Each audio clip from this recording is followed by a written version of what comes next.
जय हिंद दोस्तों, कैसे हैं आप लोग। आइए आज हम पढ़ते हैं 10वीं क्लास का प्रकाश का परावर्तन।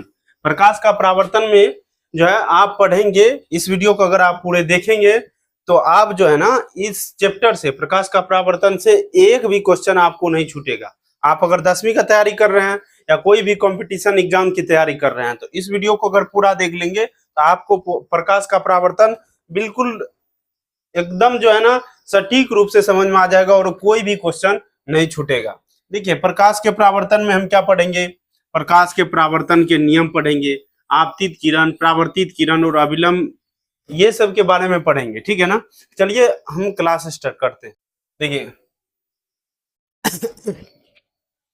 सबसे पहले प्रकाश का परावर्तन में जानते हैं कि प्रकाश क्या होता है। कहते हैं प्रकाश ऊर्जा का वह रूप है जिसकी उपस्थिति में हम कोई भी वस्तु को क्या कर सकते हैं, देख सकते हैं। बिना प्रकाश का हम दुनिया में कोई भी वस्तु को देख नहीं सकते। जैसे कि मतलब अगर कोई वस्तु, आप अंधेरा हो जाए तो आप अंधेरा में कोई भी वस्तु को देख सकते हैं, चाहे आंख आपका कितना भी तगड़ा क्यों ना हो। आप कोई भी वस्तु मतलब जो है ना बिना रोशनी की सहायता से नहीं देख सकते। जैसे देख सकते हैं, आप देख सकते हैं यहाँ पर सूरज का रोशनी आ रहा है। सूरज का रोशनी एक वस्तु पर यानी कि पैर पे पड़ रहा है और वहां से रिफ्लेक्ट होकर हमारी आंखों पर पहुंच रहा है, जिसके कारण हम क्या कर सकते हैं, इस वस्तु को यानी कि इस पैर को देख सकते हैं। समझ में आया होगा। यानी कि कोई भी वस्तु पर क्या पड़ता है, पहले प्रकाश की किरण पड़ती है, वहां से रिफ्लेक्ट होकर हमारी आंखों तक पहुंचती है, तब हम किसी भी वस्तु को देख सकते हैं। आइए अब हम विस्तार रूप से प्रकाश के डिफिनेशन के बारे में समझते हैं।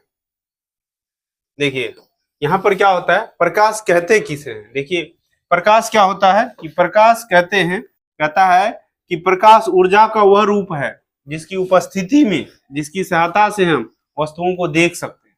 जब प्रकाश किसी भी वस्तु पर पड़ता है तो वह वहां से परावर्तित होकर हमारी आंखों तक पहुंचता है, जिससे हमें कोई भी वस्तु दिखाई देती है। प्रकाश स्वयं अदृश्य है, प्रकाश को हम देख नहीं सकते। उसकी उपस्थिति में हम किसी भी वस्तु को देख सकते हैं, लेकिन प्रकाश को हम नहीं देख सकते। कभी फील किए होंगे कि जैसे घर में रोशनी आ रहा है, कहीं से क्या हो रहा है, घर में रोशनी आ रहा है। जैसे घर में कहीं से रोशनी आ रहा है, एक छेद से रोशनी आ रहा है, तो वो क्या हो रहा है, प्रकाश की उपस्थिति में उसमें कण उड़ते हुए देखेंगे, लेकिन क्या होगा, प्रकाश नहीं दिख रहा है। उसकी उपस्थिति में उसकी रोशनी से वहां का वो उजला भाग दिख रहा है, प्रकाश नहीं दिख रहा है। यानी कि प्रकाश क्या है, अदृश्य है। प्रकाश अदृश्य है, परंतु वस्तुओं को क्या बनाता है, दृश्यमान बनाता है, यानी कि वस्तु को दिखाता है। यही कौन दिखाता है, प्रकाश दिखाता है। तो हम इसका अगर डिफिनेशन देंगे तो किस प्रकार देंगे, तो आप देखिए, अगर डिफिनेशन लिखना चाहते हैं तो हम बगल हट जाते हैं, आप लिख भी सकते हैं। जैसे क्या लिख सकते हैं, प्रकाश ऊर्जा का वह रूप है जिसकी सहायता से हम वस्तुओं को क्या कर सकते हैं, देख सकते हैं। जब प्रकाश किसी वस्तु पर पड़ता है,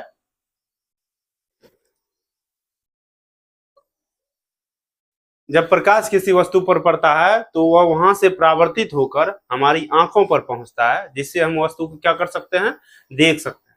प्रकाश स्वयं अदृश्य है, परंतु उसकी उपस्थिति में हम किसी भी वस्तु को क्या कर सकते हैं, देख सकते हैं। लिख लिए होंगे, या तो आप बीच में पॉज करके हम बगल हट जाएंगे, आप लिख भी सकते हैं। चलिए, प्रकाश के स्रोत क्या सब है। प्रकाश का दो ठो स्रोत है, कृत्रिम और एक एक प्राकृतिक और एक कृत्रिम। यानी कि कृत्रिम मतलब मानव के द्वारा बनाया हुआ। जैसे सूर्य, पूछेगा सूर्य क्या है, प्रकाश का प्राकृतिक स्रोत है कि आदमी बनाया है, मानव निर्मित या कृत्रिम है। तो ये तो बहुत करोड़ों साल से है, तो इसको क्या कहेंगे, ये प्राकृतिक है। सूर्य क्या है, प्राकृतिक। सूर्य, तारा, जुगनू, आकाशीय बिजली, ये प्रकाश के प्राकृतिक स्रोत है। हम लोग क्या बनाए हैं, तो हम लोग बनाए हैं जैसे विद्युत बल्ब हो गया, एलईडी हो गया, मोमबत्ती हो गया, टॉर्च, लेजर लाइट, ये सब क्या हुआ, ये सब हम लोग बनाए हैं, जिसकी उपस्थिति में हम कोई भी वस्तु को क्या कर सकते हैं, मतलब ये प्रकाश के कारण बनाए हैं। जो हम अंधेरा में ये अंधेरा मिटाते हैं, इसको लेकर के मानव जो बनाया है, इससे हम क्या कर सकते हैं, अंधेरा में थोड़ा बहुत राहत पाते हैं। अब चलिए प्रकाश की प्रकृति को समझते हैं। प्रकाश की प्रकृति कैसी होती है। देखिए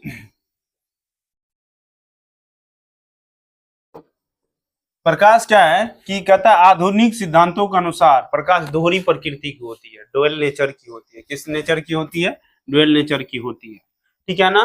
कौन सब, तो एक तरंग प्रकृति के रूप में, एक कण प्रकृति के रूप में, पार्टिकल नेचर के रूप में, और एक वेव नेचर के रूप में कार्य करती है प्रकाश।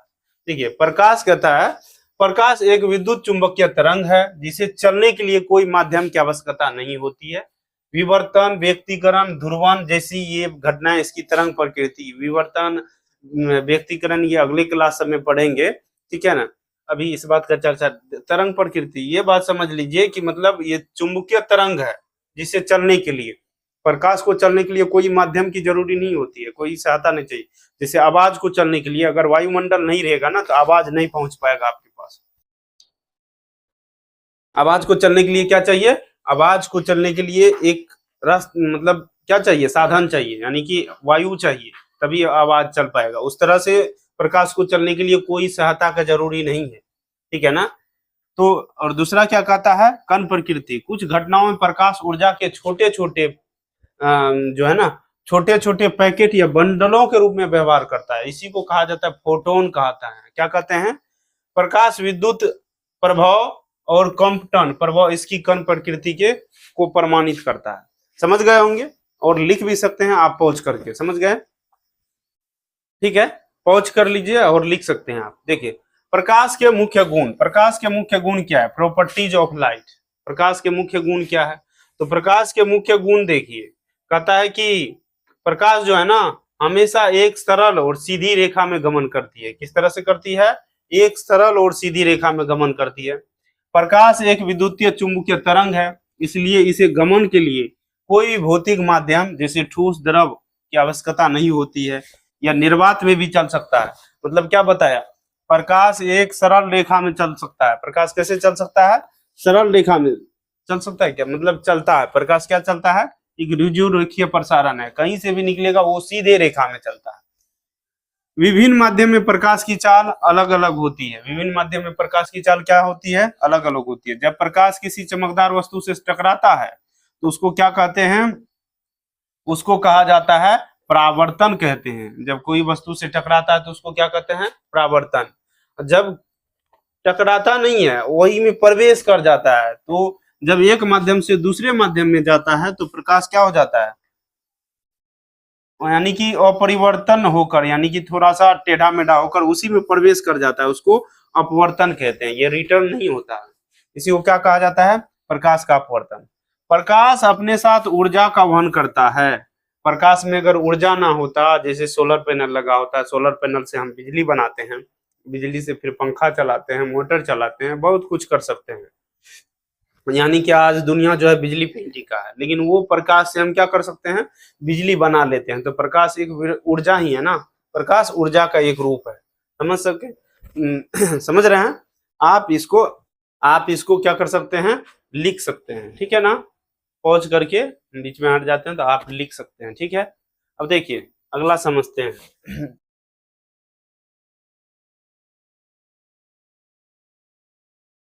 अब प्रकाश की चाल क्या कहता है, प्रकृति में सबसे तीव्र गति ब्रह्मांड में, इस ब्रह्मांड में सबसे तीव्र गति किसकी है, प्रकाश की है। हवा में प्रकाश की चाल जो होती है ना सर्वाधिक होती है, हवा या निर्वात, निर्वात या हवा, जैसे वायुमंडल है, वायुमंडल तो इसको कुछ नहीं करता है प्रकाश को, ठीक है ना। जैसे वायुमंडल के भी परे, जैसे धरती के मतलब धरती के कुछ ही दूरी तक तो वायुमंडल है, इसके परे कुछ भी नहीं है, यानी कि निर्वात है, खाली है। तो उसमें भी या प्रकाश में भी या सॉरी वायुमंडल में भी प्रकाश को कुछ फर्क नहीं पड़ता है, समान चाल रहता है। निर्वात में भी ये चलता है 3 गुना 10⁻8 मीटर पर सेकेंड की रफ्तार से, 3 गुना 10⁸ मीटर पर सेकेंड। अगर किलोमीटर में बात करें तो 3 लाख किलोमीटर एक सेकेंड में। जैसे आप पलक ऐसे झपकते हैं तो तब तक में प्रकाश 3 लाख किलोमीटर पार कर जाता है। समझ रहे हैं। अब देखिए हम पढ़ते हैं प्रकाश की किरण को, प्रकाश किरण, रे ऑफ लाइट। तो देखिए समझते हैं, कहता है प्रकाश जिस सरल रेखीय मार्ग पर चलता है उसे प्रकाश किरण कहते हैं। क्या कहते हैं, प्रकाश किरण कहते हैं। ये प्रकाश किरण को दर्शाने के लिए हम क्या कर सकते हैं, प्रकाश को दर्शाने के लिए ये चिन्ह का प्रयोग करते हैं, इस चिन्ह का प्रयोग करते हैं। प्रकाश के गमन की दिशा को दर्शाता है ये चिन्ह, ठीक है ना। क्या कहता है, देखिए प्रकाश के किरण को यानी कि तीन को भाग में बांटा गया है। कौन कौन, तो आपतित किरण, परावर्तित किरण और अपवर्तित किरण। आपतित किरण, परावर्तित किरण और अपवर्तित किरण किसे कहते हैं, देखिए यहाँ पे आपतित किरण मतलब जब कोई भी वस्तु पे क्या होता है कि ये वह इधर से आ रही है प्रकाश की किरण और ऐसे आ रही है, तो इसको आपतित किरण कहेंगे। आने वाली किरण को आपतित किरण, और ऐसे टकरा कर कोई सतह से जाने वाली किरण को परावर्तित किरण कहेंगे। कौन किरण कहेंगे, परावर्तित किरण कहेंगे, कहीं से टकरा कर जाने वाली प्रकाश की किरण। ये आपतित किरण हो गया। आने वाली यानी कि कोई सतह पर आने वाली प्रकाश की किरण को या कोई सतह से टकराने वाली प्रकाश की किरण को आपतित किरण कहते हैं। कौन सा किरण कहते हैं, आपतित किरण कहते हैं। यहाँ पर तो अपवर्तित किरण है ही नहीं, ये अपवर्तित किरण पूछ रहा है। तो अपवर्तित किरण किसे कहते हैं, जैसे बर्फ का सिल्ली होता है या पानी होता है, उसमें ऐसे प्रकाश आया, वो क्या हो गया, प्रवेश कर गया ऐसे टेढ़ा होके, यानी कि ये जो होता है अभिलंब से दूर हटके या नजदीक होके क्या हो जाता है, ये प्रवेश कर जाता है। जैसे आप कभी क्या कर सकते हैं, यहाँ पर प्रकाश का परावर्तन का बढ़िया से देख सकते हैं इमेज, यानी कि ये टॉर्च है, टॉर्च एक चमकीली वस्तु पर पड़ रही है और ये परावर्तन हो जा रहा है, तो इसी को प्रकाश का परावर्तन कहते हैं। ये क्या होता है, एक बर्फ की सिल्ली में प्रकाश जब आती है ऐसे अपने अभिलंब से मुड़ के चले जाती है, इसी को कहते हैं क्या, अभिलंब से दूर हटके या नजदीक होके चले जाती है, तो इसको कहते हैं अपवर्तित किरण कहते हैं। कौन सा किरण कहते हैं, अपवर्तित किरण कहते हैं। समझ गए होंगे अपवर्तित किरण किसको कहते हैं। यहाँ पर आप क्या कर सकते हैं, इसको आप लिख भी सकते हैं, ठीक है ना। अपवर्तित किरण, परावर्तित किरण, इसको और विस्तार से जानेंगे। अपवर्तित किरण, परावर्तित किरण और ये आपतित किरण, ये सभी को और अच्छा से डिफिनेशन लिखेंगे। अभी भी आप लिख सकते हैं या स्क्रीनशॉट ले लीजिए, आप पॉज करके मरते हैं, पॉज करके आप लिख लीजिए इस चीज को। समझ गए होंगे प्रकाश का परावर्तन, ये समझ गए होंगे। अब जानते हैं, देखिए प्रकाश पुंज के बारे में। किसके बारे में जानते हैं, प्रकाश पुंज, बीम ऑफ लाइट। प्रकाश पुंज किसे कहते हैं, तो कहता है कि प्रकाश पुंज होता है ना, यानी कि एक रेखा में क्या होता है कि बहुत सारे ऐसे प्रकाश की किरण ऐसे ऐसे चलती है, यानी कि एक साथ जब चलेगी समांतर रूप से, तो यानी कि इसी को कहा जाता है प्रकाश पुंज। यानी कि ढेर सारा प्रकाश की किरण जब एक साथ चलती है, उसी को क्या कहा जाता है, प्रकाश पुंज। एक ही दिशा में जाने वाली प्रकाश की किरणों के समूह को प्रकाश पुंज कहते हैं। क्या कहते हैं, प्रकाश पुंज कहते हैं। यह 3 प्रकार का होता है। कितने प्रकार का होता है प्रकाश पुंज, 3 प्रकार का। समांतर प्रकाश पुंज, अभिसारी प्रकाश पुंज और अपसारी प्रकाश पुंज। समांतर प्रकाश पुंज किसे कहते हैं, इनको पहले समझते हैं। कहता है जिस पुंज की सभी किरणें आपस में कभी नहीं मिलती है, ऐसे ऐसे बिल्कुल बराबर चलती है, ये क्या है भाई, ये मतलब कभी भी नहीं मिलेगा, इसको समांतर किरण पुंज कहते हैं। क्या कहते हैं, जैसे सूर्य और तारे से आने वाली किरणें, सूर्य और तारे से आने वाली किरण पता नहीं किस प्रकार आता है, लेकिन उदाहरण के लिए जैसे गाड़ी का हेडलाइट होता है, इतना दूर तो नहीं देख सकते हैं आप सूर्य और तारा किस तरह से आता है। उदाहरण के लिए हम बता देते हैं, जैसे गाड़ी का हेडलाइट में बल्ब उस जगह फिट किया जाता है जहां से प्रकाश की किरण समांतर निकले। क्या निकले, प्रकाश की किरण समांतर निकले, जिसके कारण प्रकाश ये जो होता है गाड़ी का लाइट बहुत दूर तक जा पाता है। समझ गए होंगे प्रकाश की किरण। आप ये चित्र और ये भी बना सकते हैं, ठीक है। हम बगल हट गए, आप लिख सकते हैं, ठीक है ना, पॉज करके लिख लीजिए, ठीक है। देखिए अब क्या जानते हैं भाई, अब जानते हैं अभिसारी किरण पुंज को। कौन सा किरण पुंज को, अभिसारी किरण पुंज को जानते हैं। अभिसारी कहते हैं कि अभिसारी किरण पुंज किसको कहा जाता है, तो अभिसारी किरण पुंज, कन्वर्जिंग बीम, जब भिन्न भिन्न दिशाओं में आने वाली प्रकाश की किरणें एक ही बिंदु पर आकर मिलती है, तो उसे क्या कहते हैं, अभिसारी। यानी कि उत्तल लेंस द्वारा किरणों का एक बिंदु पर केंद्रित करना। आगे पढ़ेंगे उत्तल लेंस के बारे में, तो बताएंगे किस तरह से केंद्रित किया जाता है एक जगह पर प्रकाश की किरण को। लेकिन यहाँ पर समझिए, यानी कि जैसे कि मतलब कहीं से भी आ रहा है प्रकाश की किरण और एक जगह आकर जमा हो रहा है, तो इसी को कहा जाता है अभिसारी किरण पुंज। किस, कौन सा किरण पुंज कहा जाता है, अभिसारी किरण पुंज। आप मतलब जो है पॉज करके इसको लिख सकते हैं, अभिसारी किरण पुंज, और चित्र भी बना लीजिए अभिसारी किरण, ठीक है ना। यानी कि हर जगह से आती है और एक बिंदु पर आकर मिल जाती है, तो इसी को कहते हैं अभिसारी किरण पुंज। समझ गए होंगे इस बात को और पोज करके लिख भी लिए होंगे। अब जानते हैं पर अपसारी प्रकाश पुंज। अपसारी प्रकाश पुंज किसे कहते हैं? डायवर्जिंग बीम किसे कहते हैं? कहता है जब किसी एक बिंदु स्रोत से निकलकर प्रकाश की किरण आगे फैलती चली जाती है, उसी को कहा जाता है अपसारी किरण प्रकाश पुंज। अब जानते हैं अपसारी प्रकाश पुंज जैसे मतलब एक बिंदु जैसे बल्ब होता है, बल्ब से निकलकर प्रकाश की किरण चारों ओर फैल जाती है, तो इसी को कहा जाता है अपसारी प्रकाश पुंज। कौन सा प्रकाश पुंज कहते हैं? अपसारी प्रकाश। बस इतना ही इस वीडियो में। अगर आपको यह वीडियो अच्छा लगता है तो आप इसको क्या कर सकते हैं, आप कमेंट में अपनी राय दे सकते हैं कि वीडियो अच्छा लगा तो हम दूसरा वीडियो भी आपके लिए बनाएंगे। अगर आप 10वीं या कोई कंपटीशन का एग्जाम का तैयारी कर रहे हैं तो कमेंट करके जरूर बताएं, तो हम हमें मोटिवेशन मिलेगा और आपके लिए दूसरा नेक्स्ट वीडियो हम जरूर बनाएंगे। धन्यवाद।